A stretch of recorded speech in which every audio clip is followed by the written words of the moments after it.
This is a little bit more of a bonus video where we're going to go through the quote unquote advanced sampler techniques in a little bit more detail.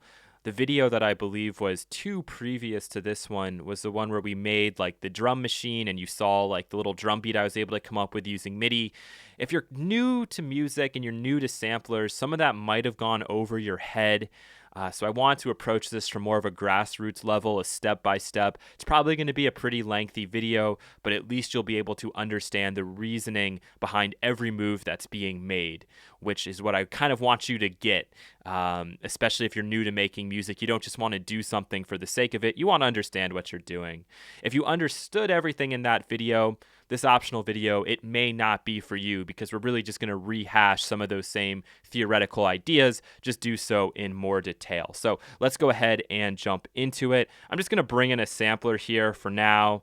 We'll get back to that in 1 second, but let's go and grab a sample that we have. Now I went to freesound.org and I found this square wave. It's from some kind of analog synthesizer, and I thought, let's use this as an example. So I'm going to bring this in now. And the first thing I'm going to check is to see, has my program tried to stretch this? It has. My guess is it's going to make it sound kind of weird. I don't want that. I'm going to move it into raw, turn it down a couple, and now it should play back like it did from our browser. It does perfect. The next thing we need to do is check and see what the fundamental frequency of this sample is. And luckily, because this is just a square wave, seeing the harmonic series is going to be really easy. And the reason we're doing this is because we need to make sure that our sampler instrument is in tune with all the other instruments that we're bringing in. By default, unless you read otherwise, everything in the computer, all of your instruments have been scaled to 440 equal temperament, A equals 440 equal temperament tuning system. You don't need to know what that means, but just know that that's how it's working. And if you make an instrument and it's not following that same logic, it's going to be out of tune with everything else. So if I zoom in here on the fundamental, on the root, I can tell that this is a C4, but it's a C4 that's actually a little bit sharp. It's pretty sharp actually, and I need to keep that in mind, and you'll understand why in a little bit. So I'm just going to go in here and I'm going to rename this guy to C4 sharp, so I know that that's where I need to drop it into the sampler. Not on a C sharp, but just that it's a C4 and it's a little bit sharp. Interestingly, the sample said it was C3. So I don't know what was going on there. The other thing I'm going to do is I'm just going to change the length of this because I don't need it to be super long. That's kind of the joy of the sampler, is that you can set up loops. So I'm going to play it back. There we go. And I'm bouncing this. And the only reason I'm bouncing it, you don't have to bounce in your program if you don't want to, is because this is now going to give me an audio file from within my current project in the bounce. So it's really easy to drag and drop. And now it also has the title that I wanted to have, C4 sharp. All right, so let's jump into the sampler now. And we're going to drag and drop this sample onto C4. If we miss, it is fine. We can zoom in, we can grab it, move it over to C4. If I can get the little hand icon to show up. Sometimes you have to zoom in a little bit. And now, as long as I have this guy enabled, we can hear it. It sounds like the original there. Now, if I go and I extend this up and down the keyboard, it's only going to play that C4 everywhere. And that's not what I want. I want it to actually be tracking. I want to go up and down. So to do that, I have to go from the fixed, put this into normal.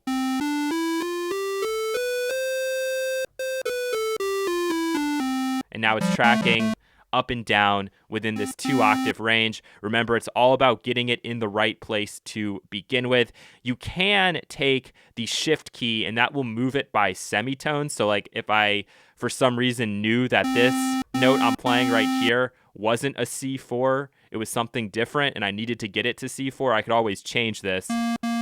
But now when I'm clicking this, I'm actually playing whatever this note is here. I guess that's what, like an A sharp, and that's not what I want. So let's just bring it back to how it was. Now, if I head into the wave editor here and I click on the sample, you'll notice that when it ends, it just stops. And that's not what I want. What if I need to play a note that's extending for longer than that? And this is where we have to set up the loops. So I'm going to right click here and I'm going to go to add loop. And then after I add the loop, I have to assign the loop. So that's really important. If you just add it, it's not actually going to do anything. So now we have this and it will start to loop around. But you can hear that we're getting a little bit of a click. You have the option to add a crossfade, but in this program, the crossfading is, first of all, not live in real time. If I try to add a crossfade, it hasn't done anything. You actually have to click this button, which is going to execute the crossfade. So because this is just a repeating waveform, my guess is if I zoom in close enough, I should be able to hopefully eliminate the click. And if I can't eliminate that click, then I might have to experiment with the crossfade. But I'm just going to go and I'm going to pull this back a little bit. And I'm going to check out and see where we're at here with the start and end of the loop. That actually sounds pretty good. It's almost usable, really. I'm going to go over here to the beginning. And I'm looking for what they call zero crossing points. Okay, so zero crossing point is when it's making that transition. And if I'm able to put one at the first transition mark, sorry about that, guys. If I'm able to get one at the first transition and one at the other transition, the opposite, then I should be able to eliminate that click because it's literally then going through and just starting the cycle over. So if I bring this in, that's pretty close to a zero crossing point right there. Okay, I know that this is going from down to up, so I need to make sure my ending loop point is going from up to down so that it will then go over and over again properly. So let's go to the other end of this guy. So long loop. And let's go and set this up. So it's actually very close to where it needs to be. You can just listen. Okay, we're hearing the click. We don't want that.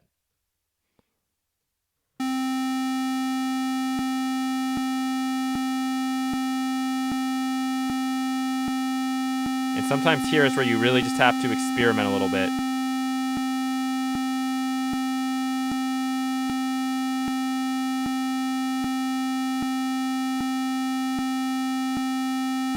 Okay, so I'm going to go back to the other side and see if I can eliminate this anymore. If I can't, it's really not the end of the world.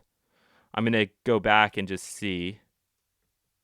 Oh, this can be kind of annoying, as you can tell. Come on.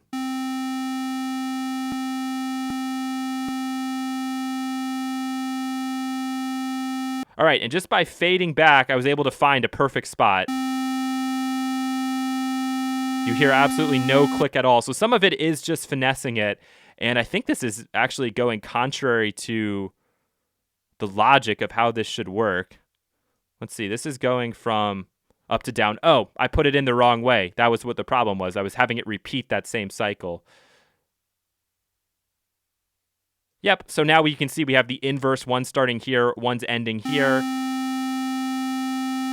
And we've now effectively eliminated that click. So as I promised you guys, this is going to be a lengthy video. I'm not going to cut anything out so you can actually see the problem solving in real time. So I'm not going to have to use a crossfade in this example. I'm going to go back to my keyboard mapper.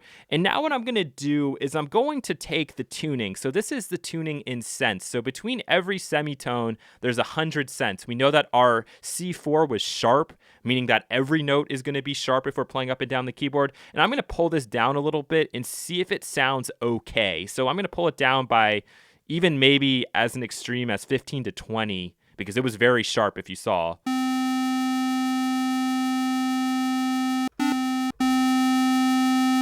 And we're getting a little bit of like a beating effect. Like this is not the greatest repitch algorithm in the world in this instrument, but I think it's going to be okay. And I think we're now at least a little bit closer, a little bit more in tune with everything else. So we could actually check it in the spectrum analyzer if we wanted to. Might be a good idea. And there are other ways to go about this. For example, we could attempt to repitch it from within the program itself. I just didn't feel like doing that. So if we hold this now Let's see how close we are.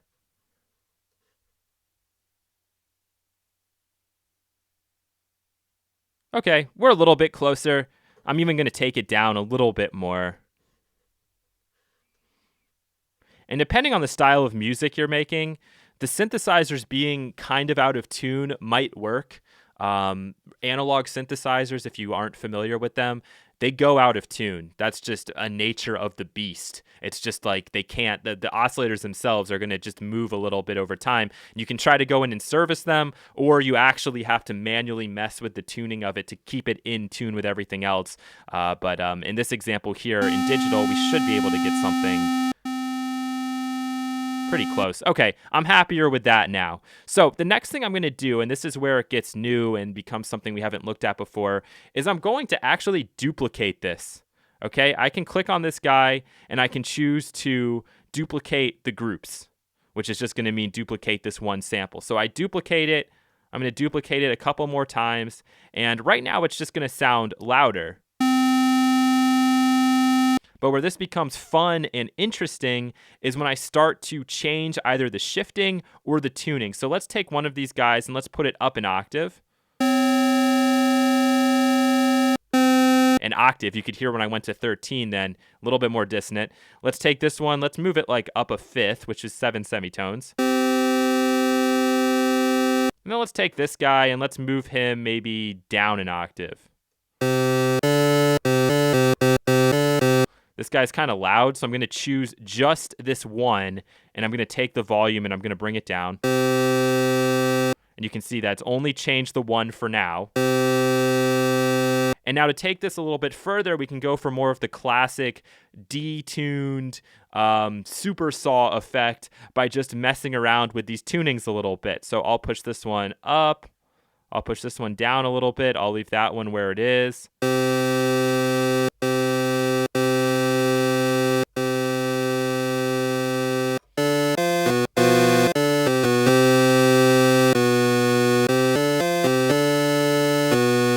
This might actually have a better effect if I go and duplicate this guy from -10 and I just mess around with that a little bit. There we go.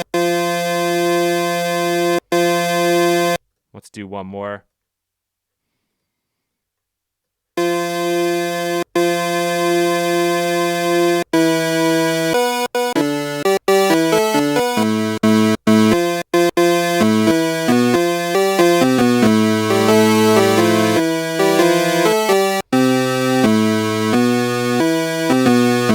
So now we have this really thick waveform in here. I'm just going to bring the volume down on this a little bit. And now if we want, we can go in here, we can select all of these guys at the same time, and we can now start to do some things with, for example, the amplitude envelope. So we can add some release onto here. Let's put it to be like 3 seconds.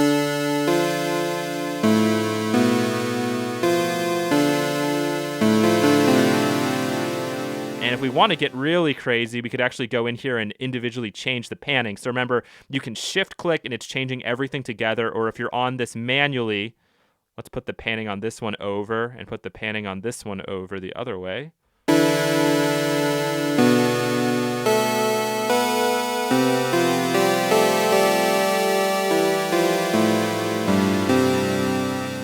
And then if we wanted, we could select everybody here and we could go into the filter, have a little bit of filter fun, as they say, put on the low pass, add a little bit of drive.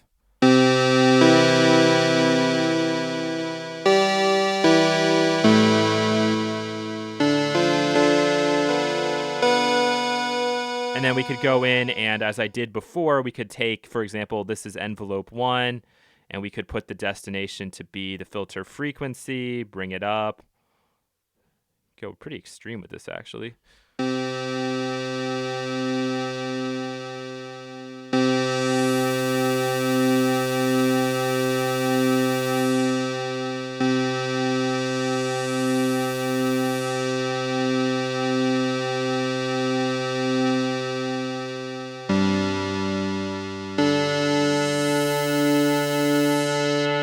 Let's just make this more extreme for you guys.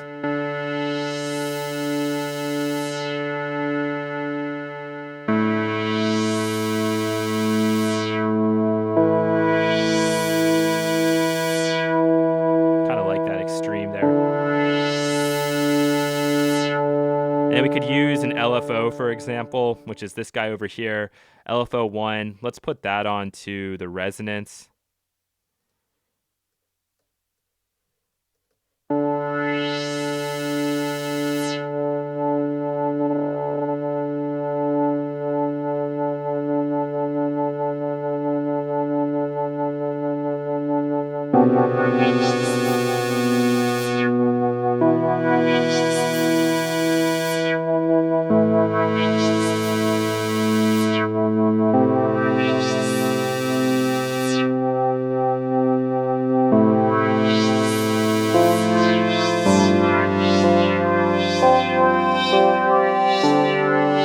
And so again, I know this is a very long video. I'm just showing you exactly sort of like my process here. You could hear that we started out with just this, and we've ended up with.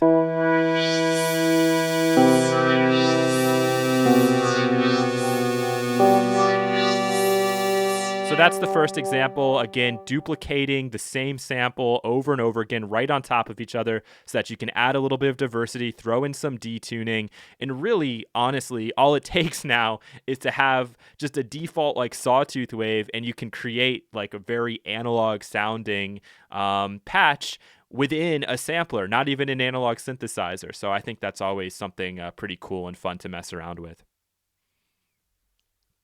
Another option you have is to layer completely different sounds on top of each other. And this is just a theoretical example so you can see it. This isn't something that I would do for an actual song.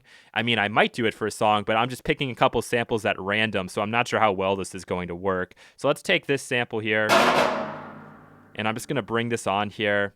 I'm probably not even going to have this pitch up and down the keyboard. I'm not going to worry about that for now. And let's take a glass smash. And I'm going to bring that in. Now, we can go in and we can zoom and we can combine these guys, put them on top of each other, but we can also change like the MIDI intensity, the velocity intensity. So for example, if I put both of these guys onto C4 and I overlap it in some range, I should probably make it the overlapping range a little bit greater. Then if I hit the C4 key, if I hit it really softly, you're only going to hear the glass. If I hit it really hard, you're only going to hear that. If I hit it somewhere in the middle, you hear both of them together.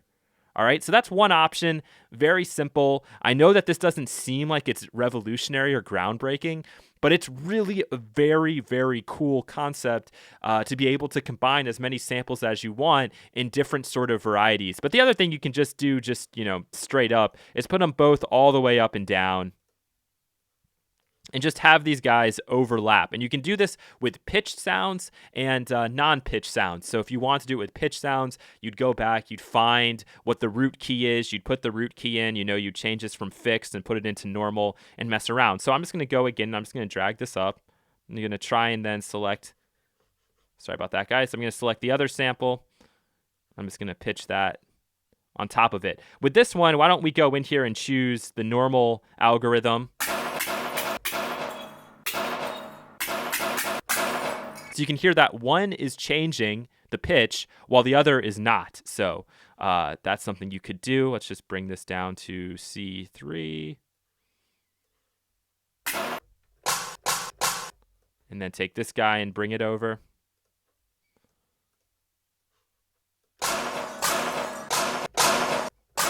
Might take both of them and just increase the release so that we hear a little bit more.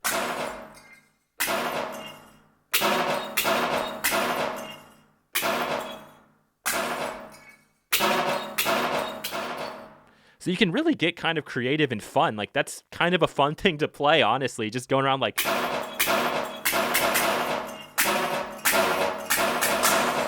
something like that. And then if you wanted, you could go into one of these guys, and let's say we go into the sheet one, go into the waveform editor here, and do something like, I don't know, we could go and we could reverse it.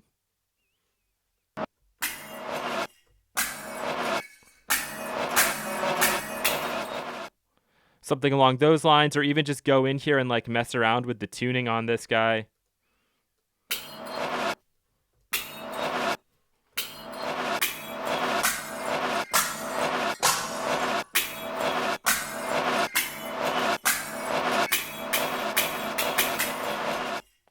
So something like that. Again, I want you guys to go in and experiment with that on your own. Don't forget how you can then change the envelopes independently. You could change the filter settings independently. And you could even go in and adjust some of these modulations to each sample on its own. So just wanted to let you know that it is possible to layer sounds on top of each other, change their velocities, all that sort of thing.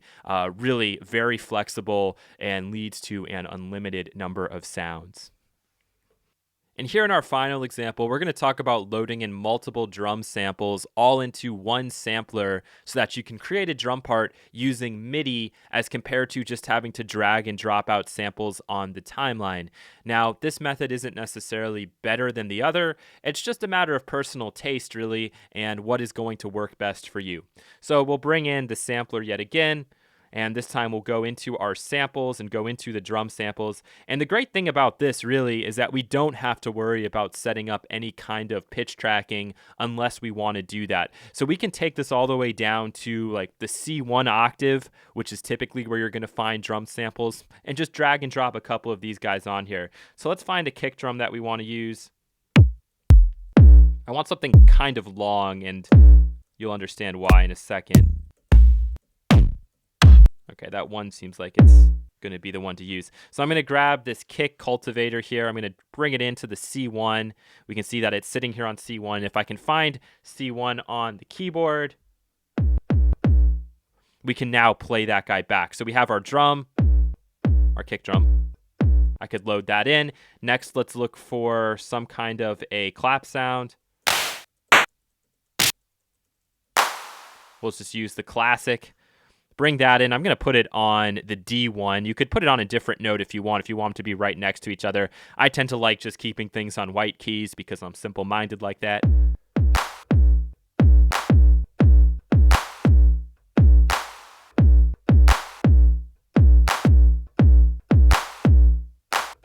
All right, so we have that clap sound in. The next thing we could do is throw on some kind of hi-hat.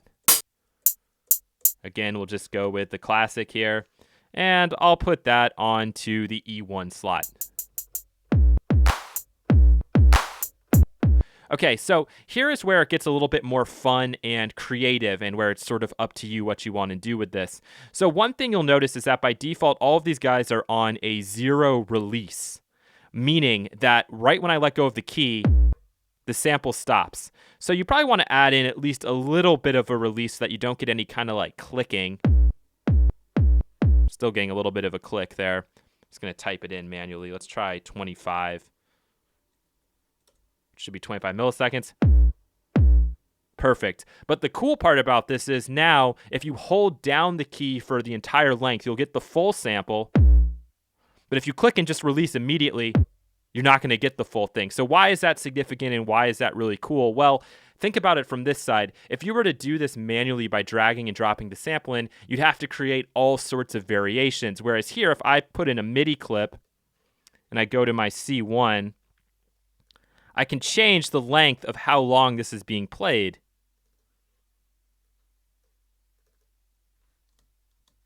Hopefully.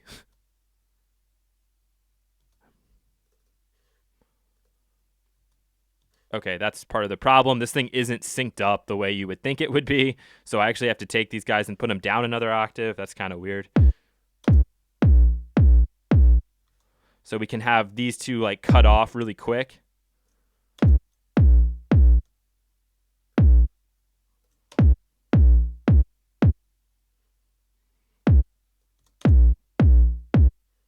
So just getting that variation. And then the same thing with like the clap sound, for example, because this is a much longer sample. This will be a better case study here.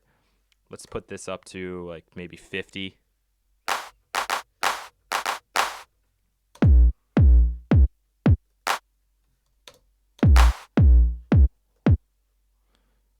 So here we go.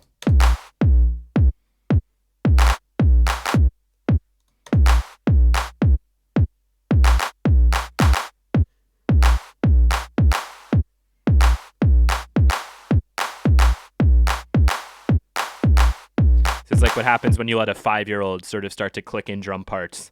So as you can see, I'm not the most expert drum programmer in the world. And then with the hi-hat, I'm going to want it to play, I think, the full length of the sample every time. And if that's the case, you can just put the release all the way up, and it will always play no matter how short or how long you hold the clip down for. Of course, all of these things are also by default velocity sensitive, so that is very useful.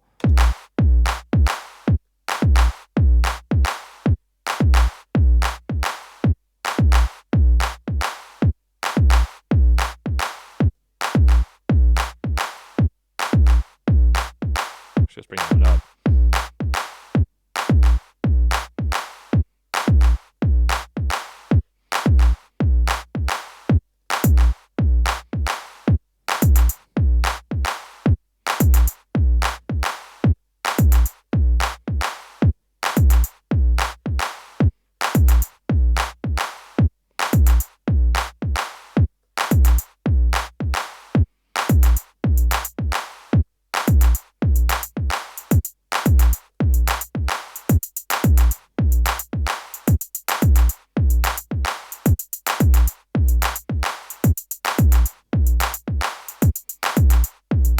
All right, so we got the makings of an all-star hit right there. Again, you can go in and you can put as many different drum samples as you want into this guy. You could even go in here and change the tuning on them. So if I want to change the tuning of the clap sound, let's do it in real time.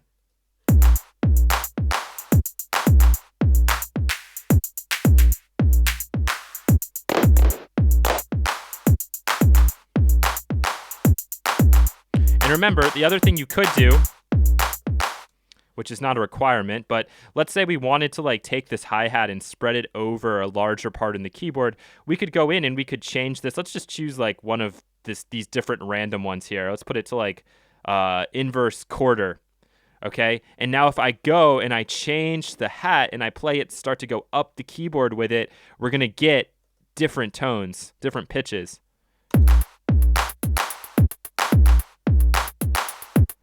Now, by default, I think I'm going to want to bring this tuning down.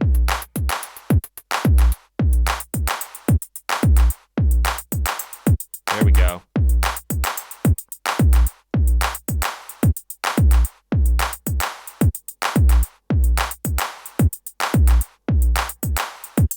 So again, a little bit of variation in there.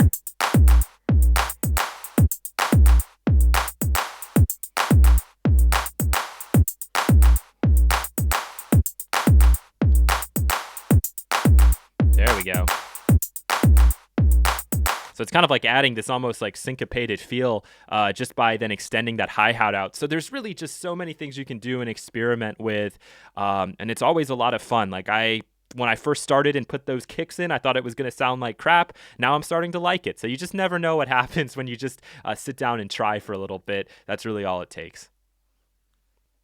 The very last concept that we're going to talk about is splitting out different samples to different audio tracks. All right, that sounds more confusing than it actually is, but let me give you the example of why you want to do this. So the advantage right now to me just going in here and taking, let's say, this clap sound and putting it on its own audio track is that I could go in and I could obviously, first of all, adjust the volume from here. I can go into the sampler and I can adjust the relative volumes on these guys, but I'm going to have to do it from down here, and it's kind of a pain in the butt. And I don't have that like fine-tune control from more of the fader level, so to speak. So these channel faders, I don't have that for those sounds. I have it for this sound, and I can also go in and I can process this sound using additional plugins, and specifically this sound. So if I went in here, and we're going to be getting to these effects very shortly in a couple of weeks. If I go in here and I grab, for example, something like a delay, I can make sure that it's only going to be delaying on this particular clap sound. So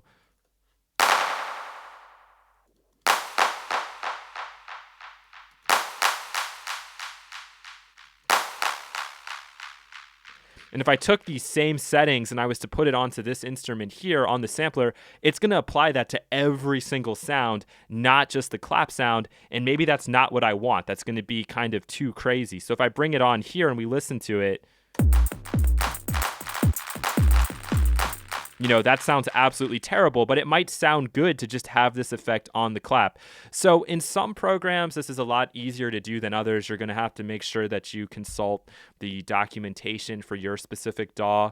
In this DAW, it's really easy to branch out the different, let's see what they call it, multi-outputs that a plugin has, assuming that it has them. Like many plugins don't have this. Most instruments, if we go in and add a different instrument, for example, like Helm, you see, it doesn't give us the multiple outputs because it doesn't support them. But a sampler almost always does. So I can just go in here and I can select the show hide multiple chains, and I can add the missing chains, which is going to add all of them, or I could add chains manually, individually, and each one of these is a different output. So if I add the first chain of 1 and 2, and we play this back, we're still going to hear everything.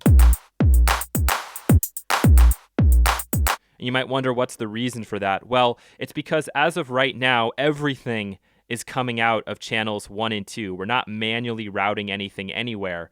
However, we can route each of these guys individually to different outputs if we so choose to do that. And this is where we have this output selector.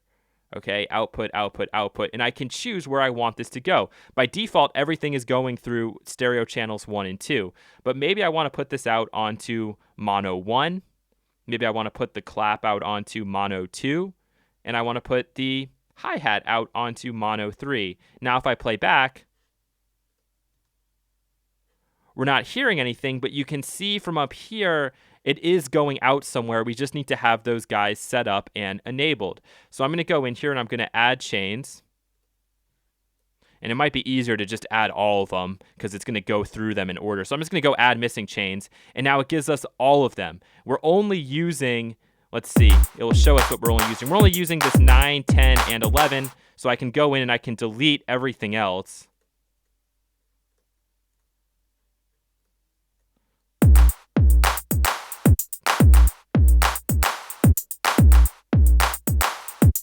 But now you can see that we have all of these guys set up here on manual, or I should say individual audio outputs. And now if I want to take, for example,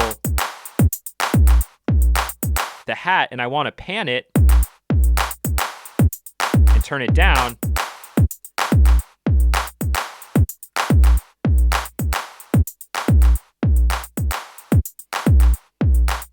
I can do it just like that. And so again, in a couple of weeks, we'll be going into effects processing. But now if I want to use and just access this clap chain, let me just make sure that I'm labeling everything. If I just go into the clap chain, I can take this effect here and I'm going to copy it. We'll just go in here and we'll paste it. And now you can see that this is only happening on the clap chain. So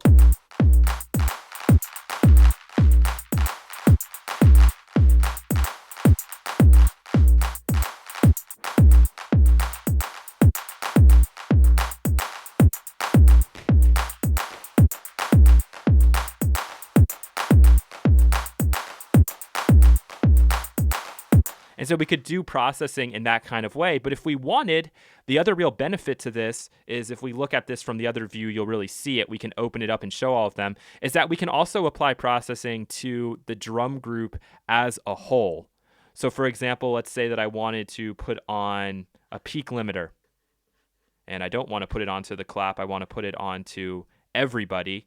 You can see where it puts it. It puts it right here at the out of the chain. So we're going from here into now the loud max, and everything is being processed through that, as you can see here.